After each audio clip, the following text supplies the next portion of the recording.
YouTube ચેનલમાં આપ સર્વ મિત્રોનું સ્વાગત છે। મિત્રો આજે આપણે વાત કરવાના છે હાઈકોર્ટ ડીવાયએસઓની જે ભરતી પરીક્ષા 27 તારીખે છે તેના વિશે આજે આપણે ચર્ચા કરવાના છીએ। તો આજે આપણે વાત કરવાના છીએ કોમ્પ્યુટર, બરાબર। તો કે જે એનટીએ જે પરીક્ષા લે છે એનટીએમાં કોમ્પ્યુટર કેવું પૂછાય છે તેના વિશે આપણે વાત કરવાના છીએ અને કયા કયા ટોપિક ઉપર તમારે ભાર દેવો જોઈએ તેના વિશે પણ આજે આપણે ચર્ચા કરવાના છીએ। તો ખોટો સમય ન બગાડતા આપણે આપણી વાતની શરૂઆત કરીએ પહેલાં જો મિત્રો તમે આપણી યુટ્યુબ ચેનલ ઉપર ન હો તો આપણી યુટ્યુબ ચેનલ સદૈવ નોલેજ છે તેને સબસ્ક્રાઇબ કરી નાખજો અને બેલ આઇકન પ્રેસ કરી નાખશો કે જેથી આવનારા વિડીયો તમે મેળવી શકો। અને આ પહેલાં જે છે તમારે ગુજરાતીમાં કેવા પ્રશ્નો પૂછાય છે એનો વિડીયો, રિઝનિંગ અને ગણિત કેવા પ્રશ્નો પૂછાય છે એનો વિડીયો પણ આપણે આપણી યુટ્યુબ ચેનલ ઉપર મૂકેલા છે, એ તમે ના જોયા હોય તો જોઈ લેજો, બરાબર। ખોટો સમય ન બગાડતા આપણે આપણી મેટર જે છે આગળ વધારીએ।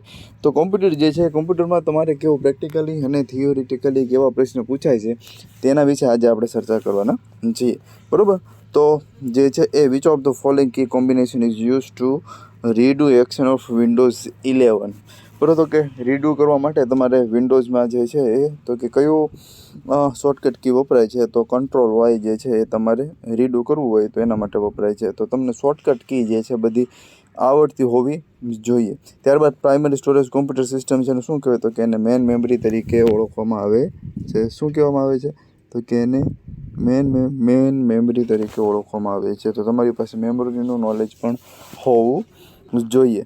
ત્યારબાદ તો કે shortcut keyboard is use two increase the font size, બરાબર। ફોન્ટ સાઇઝ વધારવા માટે તમારે જે છે માઇક્રોસોફ્ટ વર્ડ જે છે માઇક્રોસોફ્ટ વર્ડ એમાં ફોન્ટ સાઇઝ વધારવા માટે તમારે કઈ કી જે છે એ યુઝફુલ થાય છે, બરાબર। તો કંટ્રોલ શિફ્ટ અને રાઇટ એંગલ બ્રેક જે છે તેનો ઉપયોગ થાય છે। ટૂંકમાં તમને જે છે એ જો અહીં પણ શોર્ટકટ કી પૂછેલી છે કે ઇન્સર્ટમાં નવી ફાઇલ ઉમેરવા માટે તમારે નવી સ્લાઇડ ઉમેરવા માટે કઈ કીબોર્ડ જે છે પાવર પોઈન્ટ પર નવી સ્લાઇડ ઉમેરવી તો એની શોર્ટકટ કી કઈ છે, બરાબર।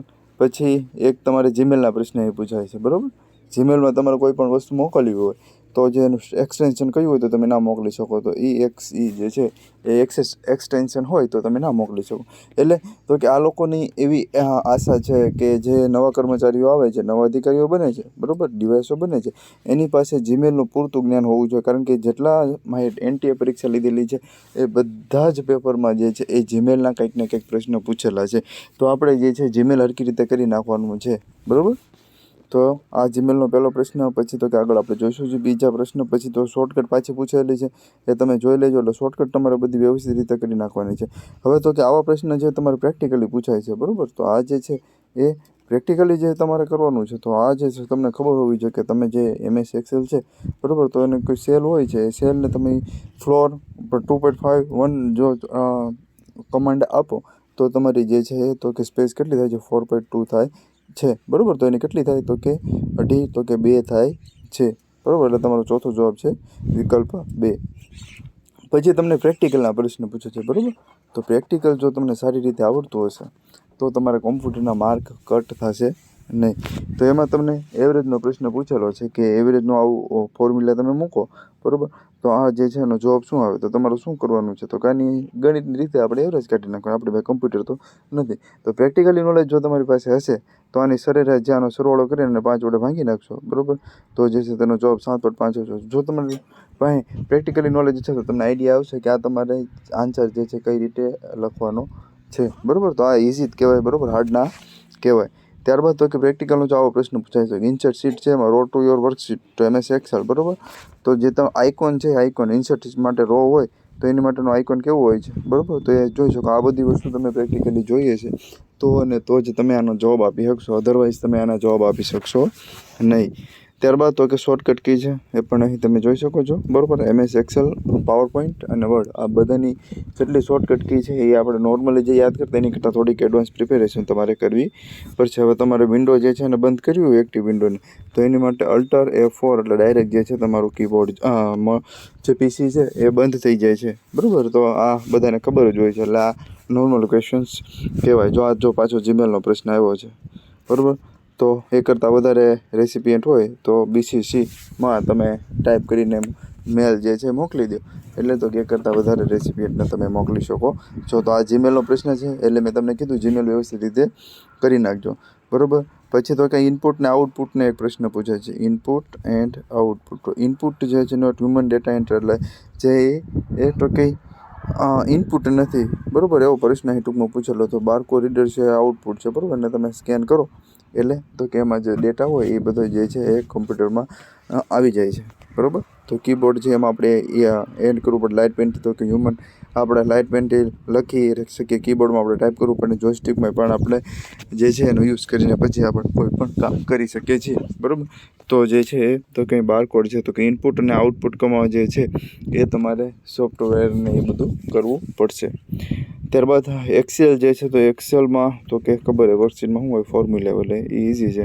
પછી આ જો પ્રેક્ટિકલી તમને આઈડિયા હશે તો તમે આ જે પ્રશ્ન છે એ અટેમ્પ કરી શકશો, અધરવાઇઝ તમે અટેમ્પ કરી શકશો નહીં. ને તમારે કેસ બદલવાના છે તો કેસના પ્રશ્ન છે એ પણ તમે જોઈ શકો છો કે તમારે કેસ ચેન્જ અપર કેસ ને લોઅર કેસ ને બધું આવે છે તો એ તમે જે ચેન્જ કરી શકો છો, બરાબર. પછી તો કે આ સામાન્ય પ્રશ્ન છે કે વર્કશીટ જે છે વર્કશીટમાં તમે એક્સેલ ખોલો અને પેલું જે પેજ હોય, બરાબર, તેમાં જે સીટનું નામ કેવું હોય છે, બરાબર. આ નામ જે છે કે શું હોય છે ડિફોલ્ટ નામ, તો સીટ 1 હોય છે.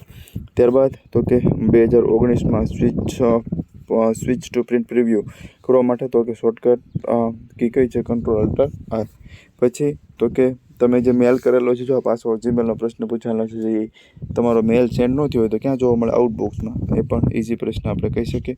આ જે છે એ તમારે થોડીક મહેનત હોય અને પ્રેક્ટિકલ તમને સારું એવું આવડતું હોય તો તમે આ જે પ્રશ્ન જે છે એનો જવાબ લખી શકો છો, બરાબર. તો માઇક્રોસોફ્ટ પાવર પોઈન્ટમાં આઉટલાઇન છે એ વ્યૂ આવો દેખાય છે, કેવો દેખાય છે? તો વિકલ્પ 2 આપણો જવાબ થશે. પછી હેડર અને ફૂટર ઇન માઇક્રોસોફ્ટ વર્ડ 2019, બરાબર. તો હેડર અને ફૂટર ક્યાં જોવા મળે? તો આપણને બધાને ખબર છે ક્યાં, તો કે ઇન્સર્ટમાં. તો કે ઇન્સર્ટના જે મેનુ છે, ઇન્સર્ટના, બરાબર, મેનુ, તો તમારે એક્સેલ, પાવર પોઈન્ટ અને MS વર્ડ આ બધા જે છે એમાં તમે જે મેનુ છે મેનુમાં શું શું આવે એની તમારે યાદ રાખવાનું છે, બરાબર. તમે કોઈ પણ પ્રેક્ટિકલની બુક જોશો તેમાં તમને મળી રહેશે આ બધી વસ્તુ. ત્યારબાદ તો કે સ્પેલિંગ મિસ્ટેક છે, બરાબર, એના કોઈ રિવ્યૂ તમારે કરવા હોય, તમે જો CPTની પ્રિપેરેશન કરેલી હોય અને તમે જો ટાઈપિંગ કરતા તમારે કંઈ ભૂલ હોય તો એ ભૂલ જે છે તમે તો કે એ રિવ્યૂમાં જઈને તમે સેટિંગ કરો તો તમારી ભૂલ ક્યાં છે અને કેટલા વર્ડ છે ને એ બધું તમે ત્યાંથી કાઉન્ટ કરી શકો. તો રિવ્યૂમાં જે છે તમારું સ્પેલિંગ મિસ્ટેક ને બધું ટૂંકમાં દેખાડે છે. ત્યારબાદ તો કે તમે મેલ કરેલો છે, બરાબર, ઝાઝા બધા મેલ તમને કોઈ મોકલતો હોય અને મેલ જે છે તમારે મેલ બોક્સમાં ન પ્રાપ્ત કરતા હોય તો એ મેલ તમે ક્યાં જોઈ શકો? તો કે સ્પામ મેલમાં જોઈ શકો છો. તો જે મેલ તમારે વ્યવસ્થિત રીતે કરી નાખવાનું છે. આ કેટલામો પ્રશ્ન? ઘણા બધા પ્રશ્નો પૂછાઈ ગયેલા છે. ત્યારબાદ તો કે આ જે ટાસ્ક મેનેજર છે એની શોર્ટકટ કઈ છે? તો કે Ctrl Shift અને એસ્કેપ જે છે ESC એ છે. પછી MS પાવર પોઈન્ટનો અહીં પ્રશ્ન પૂછાયેલો છે, બરાબર. એને સિલેક્ટ ઉપરની સાઈડમાં કરવું હોય તો એની જે છે શોર્ટકટ કી છે અપર કી, Ctrl Shift ને અપર કી. ત્યારબાદ તો કે આ પણ પ્રશ્ન આપણી માટે સહેલો છે, બરાબર. Shortcut key use to close document in MS Word. MS વર્ડમાંથી તમારે ડોક્યુમેન્ટ બંધ કરીને બહાર નીકળવું હોય તો એના માટે Ctrl W તમે આપી દો એટલે નીકળી શકો, બરાબર. પછી આ તો કે પ્રેક્ટિકલી તમને ખબર તો જ લખી શકો. Change the colour of your text.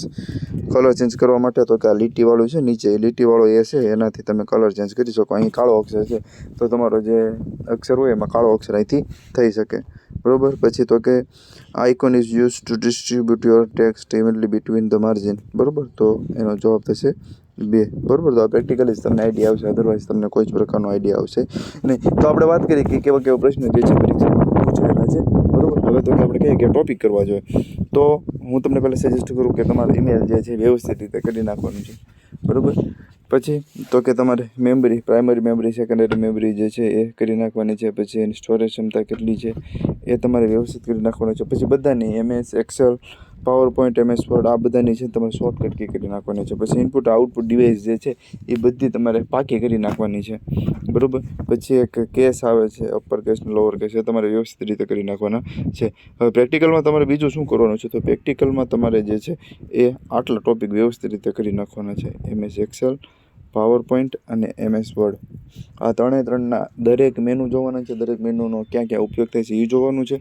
અને આ બધાની શોર્ટકટ તમે વ્યવસ્થિત રીતે કરી નાખશો તો તમારે જે છે એ કોમ્પ્યુટરમાં કંઈ ખાસો એવો પ્રોબ્લેમ આવશે નહીં. અને તમારે જે છે ટાર્ગેટ શું છે તો કે આપણે 50 માર્ક આવી જાય DYSO પ્રિલિમમાં, એટલે આપણે બીજું કાંઈ જ પ્રકારની કાંઈ વસ્તુ કરવાની જરૂર નથી. અને અહીં મેં તમને જે પ્રશ્ન આપેલા છે બધા જ પ્રશ્નો જે છે એ NTA જે છે નેશનલ ટેસ્ટિંગ એજન્સી છે એને હાઈકોર્ટ દ્વારા જે પરીક્ષાઓ લેવાનો કોન્ટ્રાક્ટ આપેલો છે, તો એ જે NTAની પરીક્ષા જે હાઈકોર્ટના પ્રશ્નપત્ર કાઢે છે એ બધા ટ્રાન્સલેટરને ગુજરાતી સ્ટેનોગ્રાફરની જે હાઈકોર્ટ આપણે પરીક્ષા લીધેલી છે જૂનમાં, એના પ્રશ્નપત્રમાંથી મેં તમને જે છે એ તો કે પ્રશ્ન કાઢેલા છે. બરાબર, બધા પ્રશ્ન ત્યાંથી લઈ આવેલા છે. તો આ બધા કે અમારા ઘરનું હોતું નથી. બરાબર, જે વિદ્યાર્થી મિત્રોને મેસેજ આવે છે એવા વિદ્યાર્થીઓ માટે ખાસ.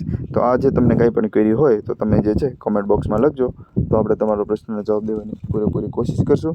તો ફરી આપણે મળીશું નવા ટોપિક સાથે. તમે ચેનલને હજુ સબસ્ક્રાઈબ ના કરી હોય તો કરી નાખજો. ચાલો મિત્રો, બાય. જય હિન્દ, જય ભારત.